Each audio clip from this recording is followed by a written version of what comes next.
Continuamos la lectura del Srimad Bhagavatam. Estamos leyendo el cuarto canto. La semana pasada vimos que cuando Puranjana dejó el cuerpo material, su último pensamiento fue para su esposa. Consecuentemente, en su siguiente nacimiento nació mujer, la hija del rey de Vidarbha. En el capítulo de hoy, titulado Conversaciones de Narada y Prachinabarhi, Narada le explica la alegoría de Puranjana al rey Prachinabarhisat. De ese modo le revela al rey la peligrosa situación en la que se encuentra y le persuade de manera que abandone la atracción hacia lo material y adopte el servicio devocional.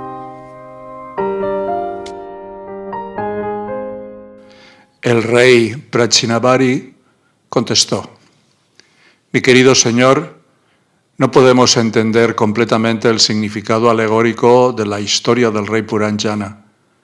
En realidad, aquellos que tienen conocimiento espiritual perfecto pueden entenderla, pero a nosotros, que estamos demasiado apegados a las actividades fruitivas, nos es muy difícil comprender el sentido de tu historia.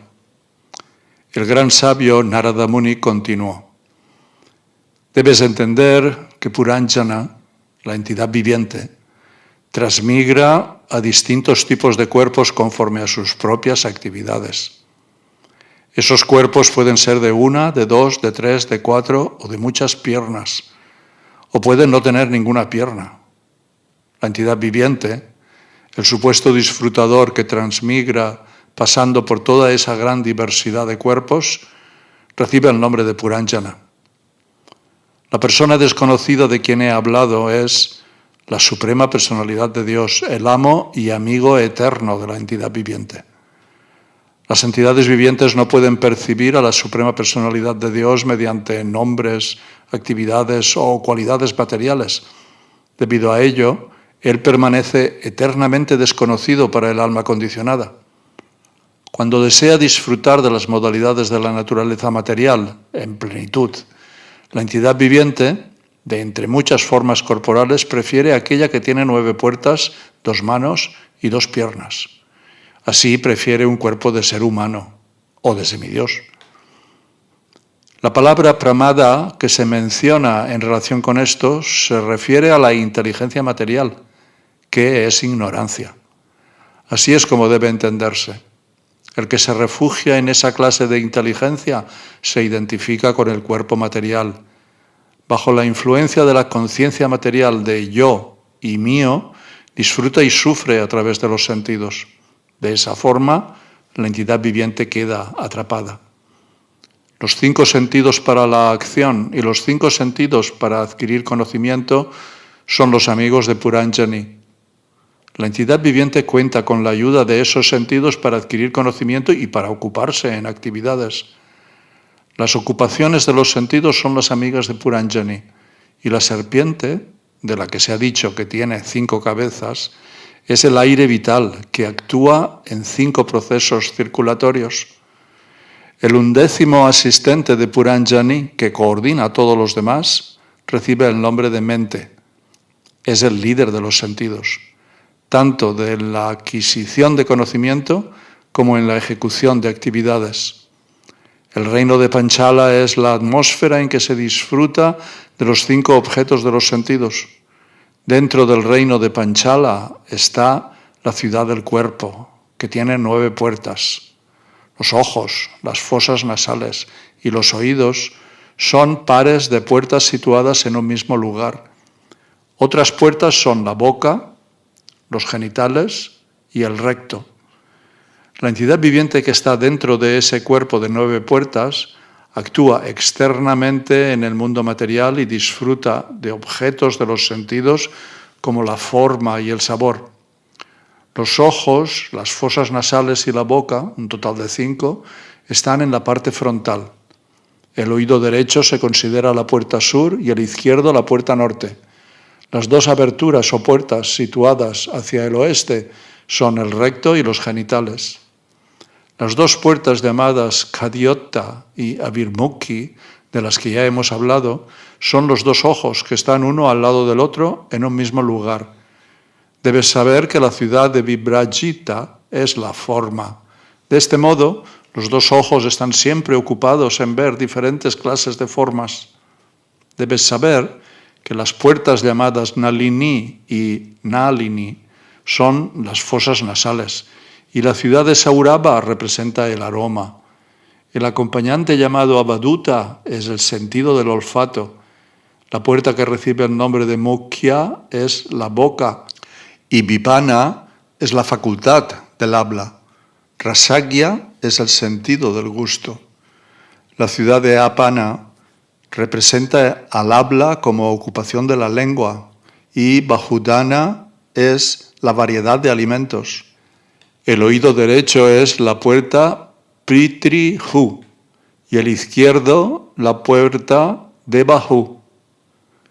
Narada Muni continuó: la ciudad Dakshina Panchala, de la que hablé, representa a las escrituras que regulan pravriti, el proceso de disfrute de los sentidos mediante actividades fruitivas. La otra ciudad, Uttara Panchala, representa a las escrituras destinadas a reducir las actividades fruitivas y a aumentar el conocimiento.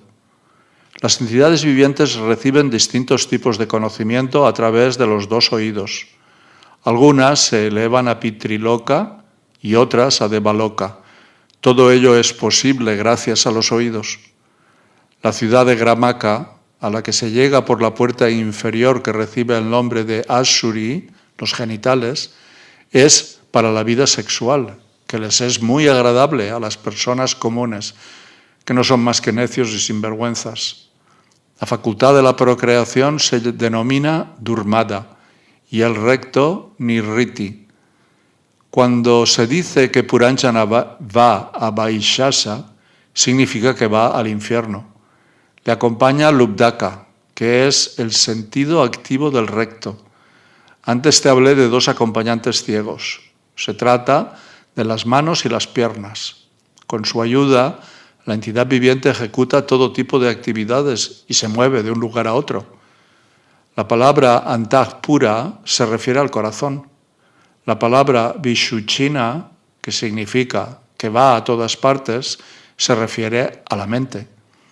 En su mente, la entidad viviente disfruta de los efectos de las modalidades de la naturaleza material.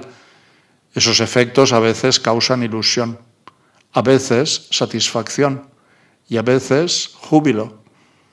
Antes te expliqué que la reina es la inteligencia de la persona. Esa inteligencia crea distintas situaciones, tanto cuando dormimos como cuando estamos despiertos. Bajo el influjo de la inteligencia contaminada, la entidad viviente imagina cosas y simplemente imita las acciones y reacciones de la inteligencia. Narada Muni continuó: la cuadriga de que hablé en realidad es el cuerpo. Los sentidos son los caballos que tiran de esa cuadriga. Con el paso del tiempo, esos caballos siguen corriendo año tras año sin encontrar ningún obstáculo, pero en realidad no adelantan nada en su camino. Las dos ruedas del carro son las actividades piadosas y las impías. Sus banderas son las tres modalidades de la naturaleza material. Las ataduras de la entidad viviente son los 5 tipos de aire y las riendas son la mente. El auriga es la inteligencia. El asiento que hay en la cuadriga es el corazón y las dualidades de la vida, como el placer y el dolor, son el poste de sujeción. Los 7 elementos son las cubiertas de la cuadriga y los sentidos para la acción son los 5 procesos externos.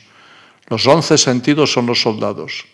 Muy absorta en el disfrute de los sentidos, la entidad viviente que está asentada en la cuadriga anhela la satisfacción de sus ilusorios deseos y corre vida tras vida en pos del disfrute de los sentidos. Antes hemos hablado de Chandavega, el poderoso tiempo, a quien cubren los días y las noches, a los que hemos llamado Gandharvas y Gandharvis.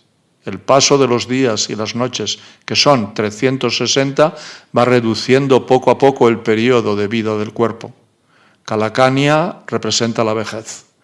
Nadie quiere aceptar la vejez, pero Yavaneshvar, Yavanaraj, que es la muerte, acepta a Yara, la vejez, como hermana. Los seguidores de Yananeshvara, Yamaraj, son los soldados de la muerte y representan las diversas perturbaciones que afligen al cuerpo y la mente.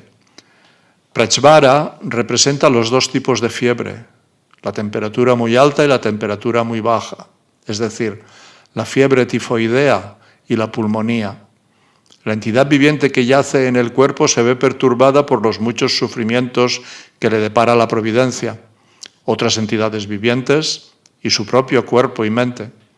A pesar de todo ese sufrimiento, la entidad viviente sometida a las necesidades del cuerpo, de la mente y de los sentidos y afectada por distintos tipos de enfermedades, se ve arrastrada por infinidad de planes debido a su intenso deseo de disfrutar del mundo.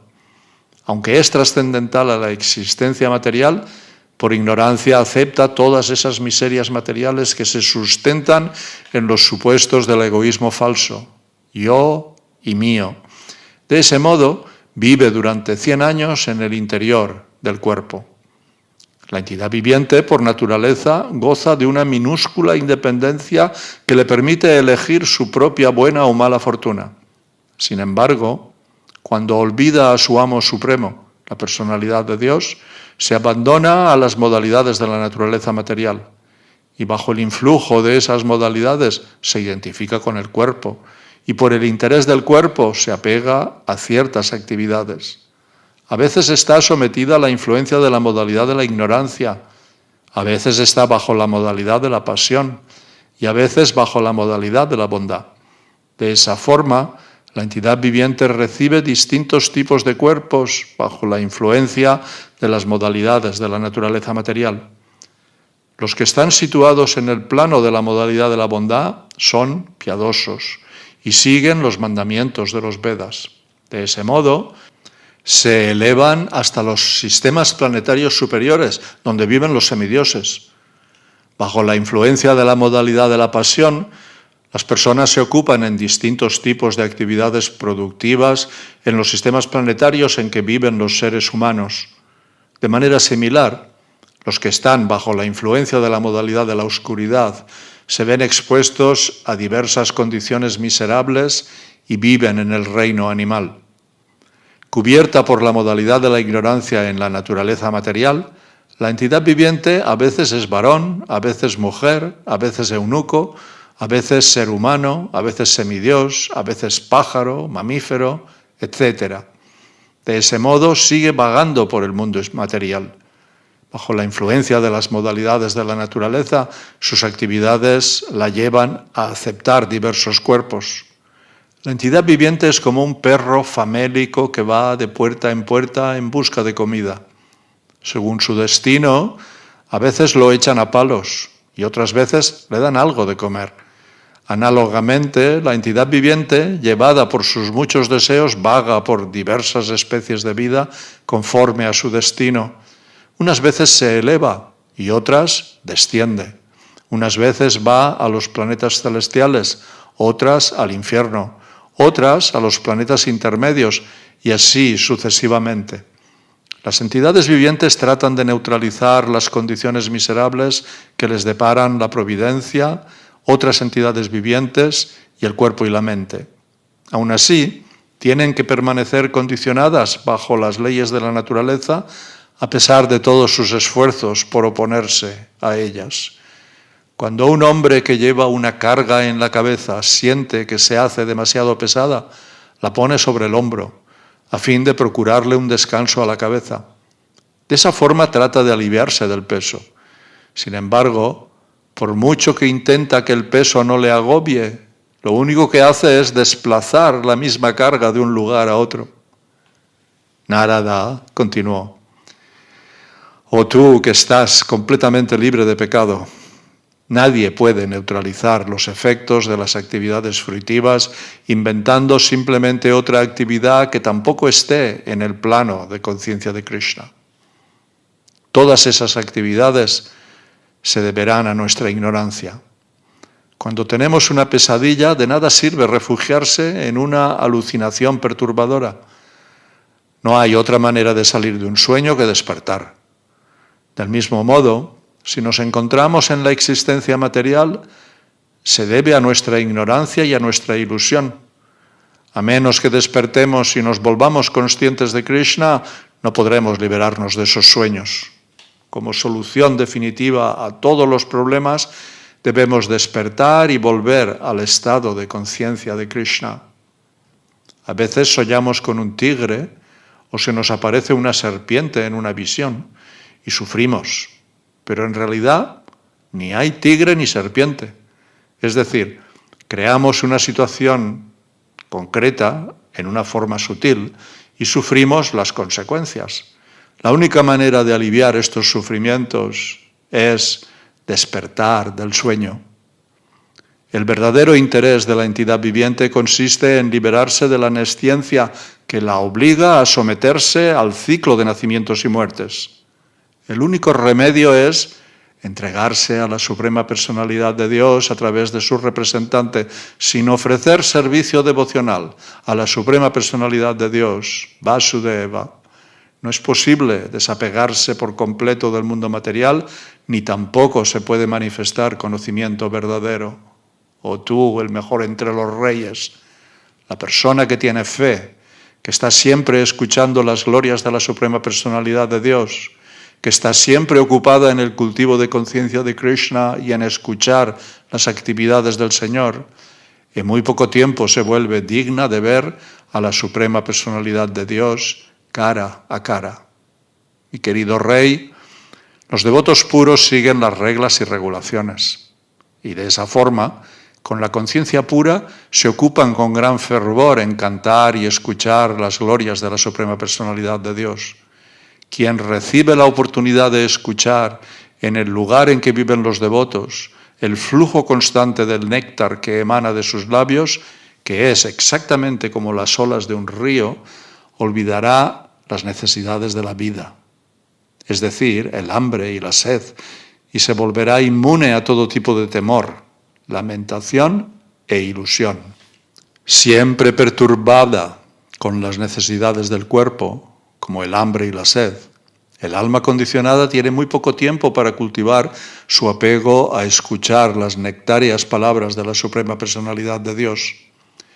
El muy poderoso Señor Brahma, Padre de todos los progenitores, el Señor Shiva, Manu, Daksha y los demás gobernantes de la humanidad, los 4 grandes santos brahmacharis encabezados por Sanaka y Sanatan, los grandes sabios Marichi, Atri, Angira, Pulastya, Pulaha, Kratu, Prigu y Vashishta, y mi humilde persona, Narada, somos todos brahmanas resueltos, que podemos hablar con autoridad acerca de las escrituras védicas.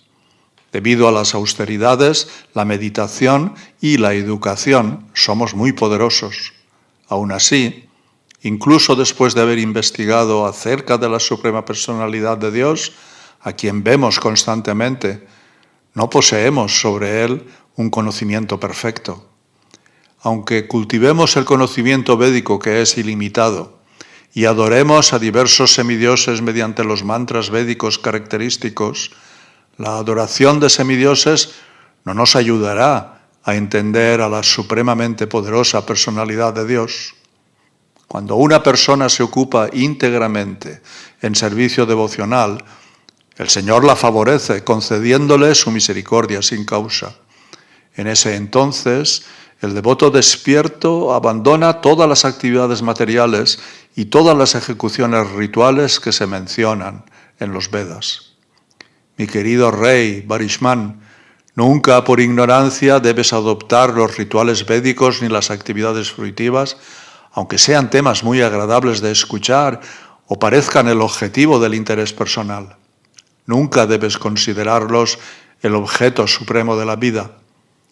Los poco inteligentes consideran que las ceremonias rituales de los Vedas son lo más importante. No saben que el objetivo de los Vedas es que entendamos nuestro propio hogar, donde vive la Suprema Personalidad de Dios. Como no sienten atracción por su verdadero hogar, buscan otros hogares bajo el influjo de la ilusión. Mi querido rey, toda la superficie del mundo está cubierta con las afiladas puntas de la hierba kusha. Esto te llena de orgullo, pues en tus sacrificios has matado animales de diversas clases. Tu necedad te impide saber que el servicio devocional es la única manera de complacer a la Suprema Personalidad de Dios. No puedes entenderlo. No debes llevar a cabo ninguna actividad que no vaya destinada a complacer a la personalidad de Dios. Debemos educarnos de tal manera que podamos elevarnos al plano de conciencia de Krishna.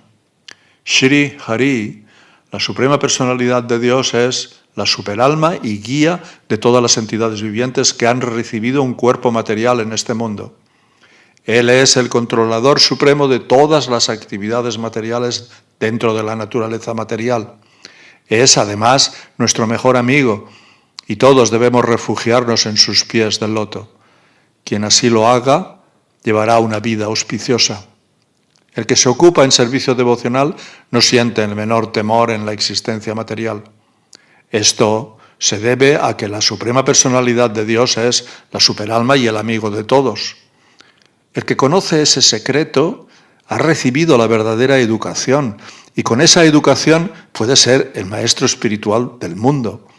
Un maestro espiritual verdaderamente genuino y representante de Krishna no es diferente de Krishna. El gran santo Narada continuó: «Oh gran personalidad, he contestado adecuadamente a todo lo que me has preguntado. Ahora escucha otra narración que es muy confidencial y que cuenta con la aprobación de las personas santas. Mi querido rey, por favor, busca a ese ciervo que está comiendo las hierbas de un hermoso jardín florido en compañía de su esposa. Ese ciervo está muy apegado a su ocupación y disfruta del dulce canto de los abejorros en su jardín. Trata tan solo de entender su posición. No sabe que ante él hay un tigre, que está acostumbrado a vivir a costa de la carne de otros, y detrás de él hay un cazador, que amenaza con herirle con sus afiladas flechas. De ese modo, la muerte del ciervo es inminente. Mi querido rey, la mujer que al principio es muy atractiva, pero al final es una gran perturbación, es exactamente como la flor, que al principio es atractiva y al final detestable. Con la mujer, la entidad viviente se enreda en deseos lujuriosos y disfruta de la vida sexual tal como se disfruta del aroma de una flor. De esa forma, goza de una vida de complacencia de los sentidos, desde la lengua a los genitales, y así se considera muy feliz en la vida familiar. Unido a su esposa, permanece siempre absorto en esos pensamientos.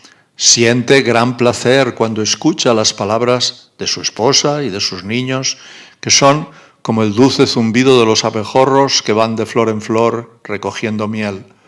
De esa forma, olvida que ante él está el tiempo, que le está arrebatando la duración de la vida con el paso de los días y las noches.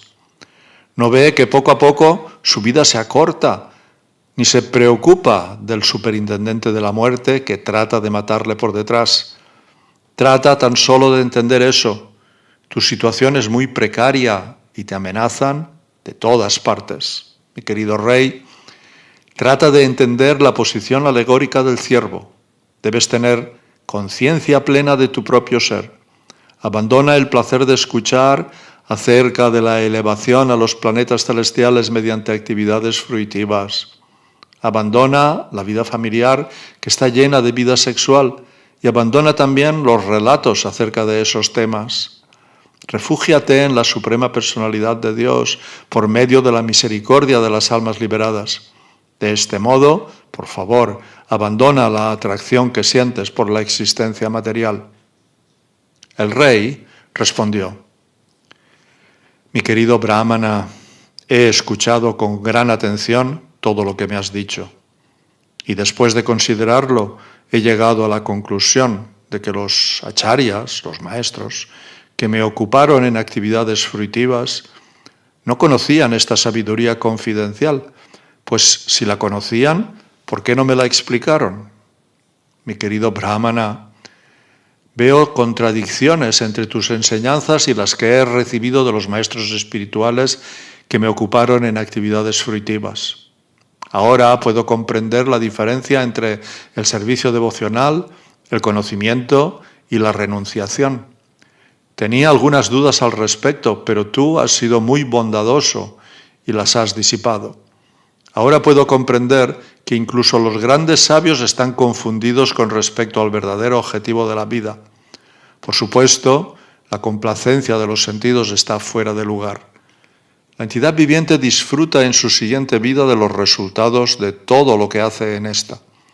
Los expertos que conocen las conclusiones de los Vedas dicen que disfrutamos o sufrimos los resultados de nuestras actividades pasadas.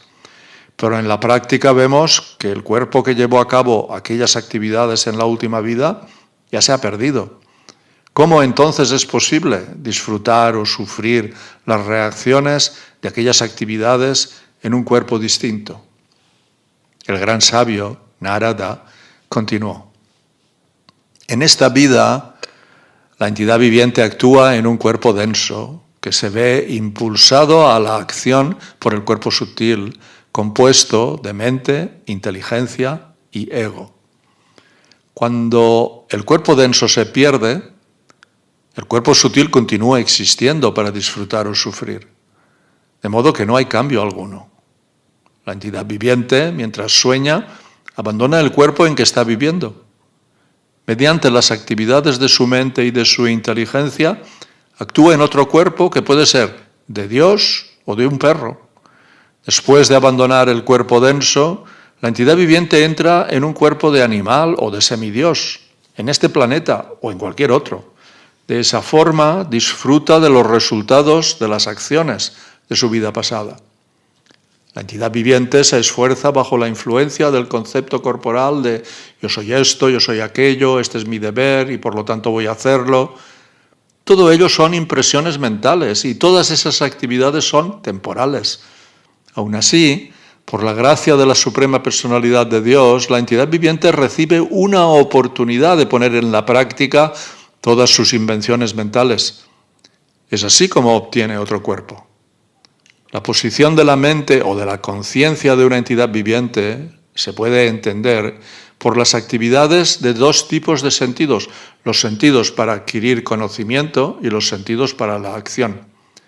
De manera similar, la condición de la mente o de la conciencia de una persona permite comprender su posición en la vida anterior. A veces, de repente, tenemos experiencia de algo que nunca antes hemos experimentado en nuestro cuerpo actual, ni con la vista ni con el oído. A veces esas cosas aparecen de pronto, en los sueños. Por lo tanto, mi querido Rey, la entidad viviente que tiene una cubierta mental sutil manifiesta todo tipo de pensamientos e imágenes debido a su cuerpo anterior. Puedes estar seguro de que lo que te digo es cierto. La mente no tiene posibilidad de inventar nada que no haya percibido en su cuerpo anterior. Oh Rey, te deseo toda buena fortuna. La mente es la causa de que la entidad viviente obtenga un determinado tipo de cuerpo conforme a su relación con la naturaleza material. El contenido de la mente de una persona nos permite comprender qué fue esa entidad viviente en su vida pasada y qué clase de cuerpo tendrá en el futuro. De ese modo, la mente nos indica el cuerpo pasado y el futuro. A veces en sueños vemos algo que nunca hemos experimentado o escuchado en esta vida. Se trata de episodios que hemos vivido en otros tiempos, otros lugares y otras circunstancias. La mente del ser vivo continúa su existencia en una serie de cuerpos densos y, según los deseos de complacencia sensorial de la persona, registra diversos pensamientos. En la mente, esos pensamientos se combinan de distintas maneras. Por esa razón, a veces forman imágenes con la apariencia de cosas que nunca antes hemos visto o escuchado. Ser consciente de Krishna significa estar constantemente en contacto con la Suprema Personalidad de Dios, en un estado mental en que el devoto puede observar la manifestación cósmica desde la misma perspectiva que la Suprema Personalidad de Dios.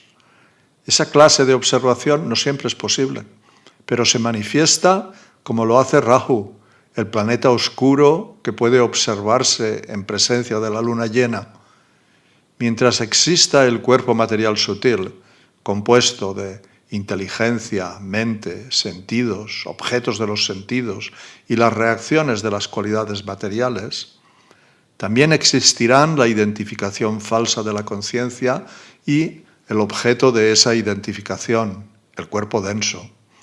Cuando la entidad viviente está profundamente dormida, cuando se desmaya, cuando sufre una gran conmoción debido a una pérdida grave en el momento de la muerte, o cuando la temperatura del cuerpo es muy elevada, el movimiento del aire vital se detiene. En esas ocasiones, la entidad viviente deja de ser consciente de la identificación del cuerpo con el ser. En la juventud, los 10 sentidos y la mente son completamente visibles. Sin embargo, en el seno materno o en el estado infantil, los órganos de los sentidos y la mente permanecen cubiertos como la luna llena que queda cubierta por la oscuridad de la noche de luna nueva. Cuando la entidad viviente sueña, los objetos de los sentidos en realidad no están presentes. Sin embargo, debido a que ha estado en contacto con ellos, esos objetos se manifiestan. De manera similar, la entidad viviente en la que todavía no se han formado los sentidos no deja de existir en el plano material, aunque no esté directamente en contacto con los objetos de los sentidos. Los 5 objetos de los sentidos, los 5 órganos de los sentidos, los 5 sentidos para adquirir conocimiento y la mente son las 16 expansiones materiales. Todas ellas se unen a la entidad viviente y reciben la influencia de las 3 modalidades de la naturaleza material: bondad, pasión e ignorancia. Esta es la forma de entender la existencia del alma condicionada. En virtud de la actividad del cuerpo sutil, la entidad viviente adquiere cuerpos densos y los abandona. Eso se denomina transmigración del alma. De ese modo, el alma se ve expuesta a diversas formas de lo que llama disfrute, lamentación, temor, felicidad o desdicha. La oruga, para llevar su cuerpo de una hoja a otra, se sujeta a la hoja que quiere alcanzar antes de abandonar la que ocupa. De manera similar, antes de abandonar su cuerpo actual, la entidad viviente debe hacerse con el nuevo cuerpo que le corresponde por sus actividades pasadas. Esto se debe a que la mente es el receptáculo de todo tipo de deseos. Mientras deseamos disfrutar de la complacencia de los sentidos, creamos actividades materiales. Al actuar en el ámbito material, la entidad viviente disfruta de los sentidos y al disfrutar de los sentidos, crea otra serie de actividades materiales.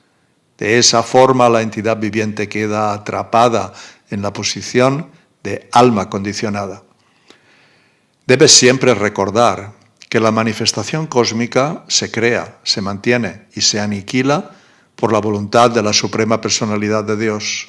En consecuencia, en la manifestación cósmica todo está bajo el control del Señor. Para iluminarse con este conocimiento perfecto, hay que ocuparse constantemente en el servicio devocional del Señor. El gran sabio Maitreya continuó. Con estas palabras, el gran santo Narada, el devoto supremo, explicó al rey Prechinabari la posición constitucional de la Suprema Personalidad de Dios y de la entidad viviente. Después de invitar al rey, Narada Muni partió de regreso a Siddhaloka. En presencia de sus ministros, el santo rey Prechinabari dejó órdenes para sus hijos de que protegiesen a los ciudadanos. Entonces abandonó el hogar y partió para someterse a austeridades en un lugar sagrado que recibe el nombre de Kapila Ashram. Como resultado de las austeridades y penitencias a que se sometió en Kapila Ashram, el rey Prechinabari se liberó por completo de todas las identificaciones materiales falsas. Se ocupó constantemente en el servicio amoroso trascendental del Señor y alcanzó una posición espiritual cualitativamente igual a la de la Suprema Personalidad de Dios.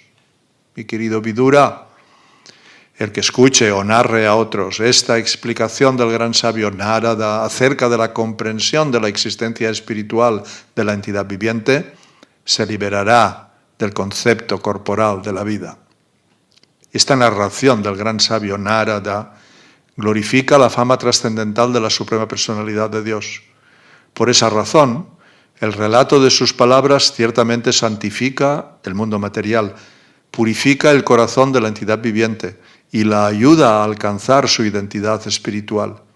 Aquel que narre este relato trascendental se liberará por completo del cautiverio de la materia y no tendrá que seguir vagando por el mundo material. La alegoría del rey Puranjana, que te he explicado siguiendo a la autoridad, y la escuché de labios de mi maestro espiritual, y está llena de conocimiento espiritual. Quien pueda entender el sentido de esta alegoría quedará libre del concepto corporal y comprenderá claramente la vida que hay después de la muerte. Quien no comprenda la realidad de la transmigración del alma podrá entenderla perfectamente con el estudio de esta narración.